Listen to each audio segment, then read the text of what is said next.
fantastic job. And notice that Eric didn't leave out under God like Harry Reid did the other day when he was reciting the national or the Pledge of Allegiance. You know, when you hear some of these politicians do something like that, leave out under God in the Pledge of Allegiance, you sit there and you look at your television and you think, what are these guys thinking? It's just flabbergasting. But anyway, I'd like to say we've got a fantastic lineup of speakers today.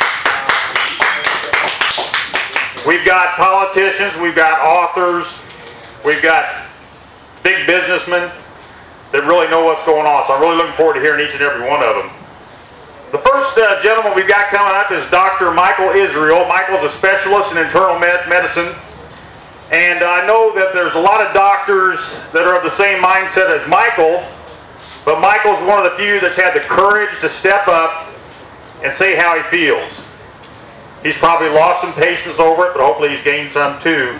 But Michael came on board with us early on, and we're so glad to have him with us, and we're looking forward to the message he has today. So I want to introduce Dr. Michael Israel.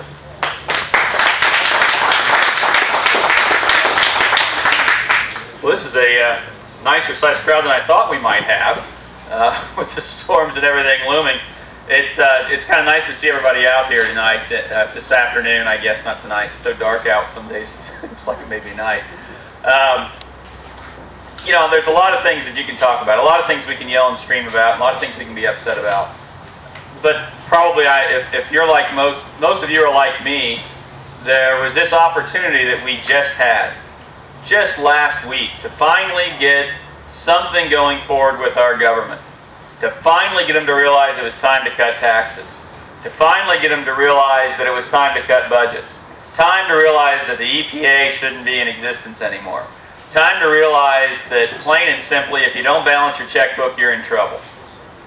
And I don't know about you, but I want to know, how many of you are disappointed with the paltry, less than 38 whatever it was, $billion. And hands don't show up on TV, folks, so yell if you were disappointed about this. Yeah. And, you know, and now the latest thing I'm hearing, they're saying the real actual cut numbers under $1 billion now. Yeah. Anybody try to put this into perspective? And I was scrambling to find the audio back, and I can't find it immediately, and some of you may have heard this. There was a caller that called in on Mark Levin's show early this week, and this guy ran down our budget deficit. Now our budget deficit's 1.6 something or other $billion. I can't even fathom $1.6 billion.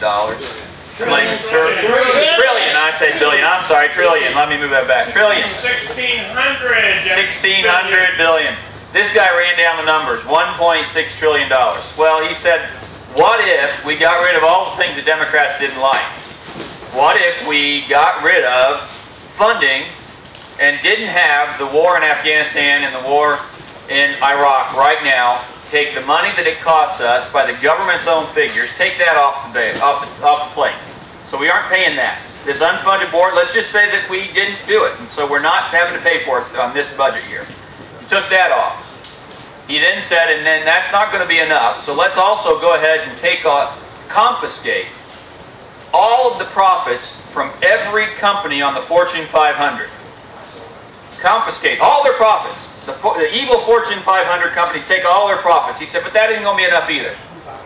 He said, that won't get rid of the $1.6 trillion. We add that together, what else do we need? Well, it's all those evil millionaires starting at $250,000, which last time I checked, my math, that isn't $1 million yet, especially after taxes. But let's confiscate 100% of the profits for anybody who makes over $250,000. Take all of it. They get to 250, and everything after that's gone. Take all of that. All of the millionaires and billionaires. Take all that, add that onto the pot. That still wasn't enough. Well, let's go back to the tax rates before Bush's tax cuts were kicked in, and add that extra money on for this year, and see where we get to. So let's see, we've got no wars, we've got no profits for all of the Fortune 500 companies, we've got nobody in this country, all of their money seized, literally, after $250,000. We go back to the old tax rates, And does anybody want to venture a guess? And if any of you listened, I don't want to hear you piping up. Does anybody venture a guess out of that $1.6 trillion, how much we still have left? It was over $250 billion still left after we did this. There's no way to tax our way out of this. Obama just was on TV this week preaching that we're going to have to be more taxing and more income. We're going to have to bring more money in. It's not more money. And you guys all know that. That's why you're here. But sometime they've got to realize it. And someone please correct me if I didn't hear it right, but I believe that our current congressman that we just sent to Washington to do something about this went ahead this week and voted for going ahead and approving this. Am I wrong? Did I hear that correctly? No, he did. He voted for it. That's what I heard. Yep. Now, I will say Mike Pence, we're going to be, I hate to say that maybe we're joining his congressional district with the redistricting plans here, but he voted against it. Yes, he did. He realized that this was a bad idea. You know, I think we need to congratulate the guys that do the right thing, and now it's, you know, I don't know what to say.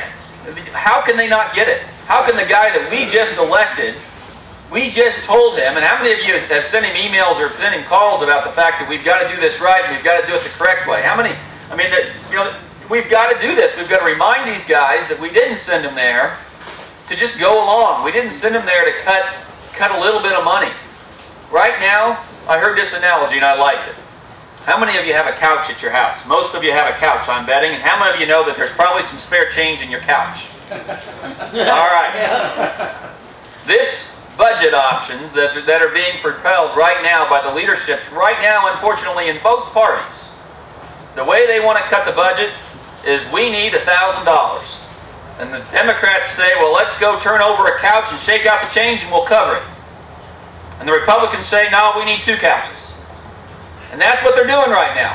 Well, I don't know about you, but I don't have $500 sitting in loose change in my couch, let alone in 2 couches. Right. If I do, I'm in trouble because I don't know where the wife's squirreling the money away from, but you know, it's not going to work.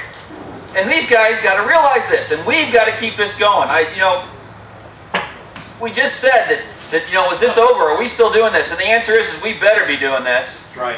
Because if we aren't doing this, if we aren't still standing up here yelling and screaming about this, if we don't keep this up, they're just going to go right back. Because they're already going right back. They're already going right back. They're already counting on us letting it go until next election. Oh well, we can't do enough now. We can't get there. And you know, the Ryan budget for next year, that's a nice start. I think we need to kind of really, you know, get behind that. No, actually I don't. I hate to say that because I don't think it gets us anywhere. Does anyone believe 10 years versus 12 years? I mean, you know, I got a 12-year plan to cut our budget. Another one's got a 10-year plan to cut the budget. And last time I checked, that's 5 different elections for Congress before that's done. And who trusts that to stay in place? I don't. And how many of you think that if you overspend on your credit cards and you go to the bank and say, don't worry, I got a 12-year plan. And in 12 years, honestly, I won't need to keep borrowing extra every single year. I mean, is that going to work? Woo! You know, we can't do that. We just can't do this anymore. Right. And they just don't get it. And you know, I hate to say we're going to have to toss more of them out again, but we're going to have to toss more of them out again. Right. And it's just all that it comes down to is they don't get it, and we're going to have to beat them until they do. And you know, that's going to be at the polls, that's going to be fundraising. Obama wants $1 billion in his campaign fund for the next presidential election. $1 billion. Did anybody hear that? He got caught off mic talking about this budget. Did anybody hear that? Yes. And he was saying how he really snookered us. That's pretty much what it came down to. Right. He snookered us. He did. And you know, the honest truth is I don't think he snookered us, because I honestly think right now the leadership on the parties, both of them right now, we're in on it. I don't have another way to put it. How can you possibly, honestly, come out as a leader of a party and say we cut $38 billion from a $1.6 trillion deficit and a where are we up to? $3.8 trillion budget. I mean, they don't even know where they are. How can you honestly tell people that that's what you did and think that no one's going to notice? Right. Well, the answer is because they hadn't been noticing.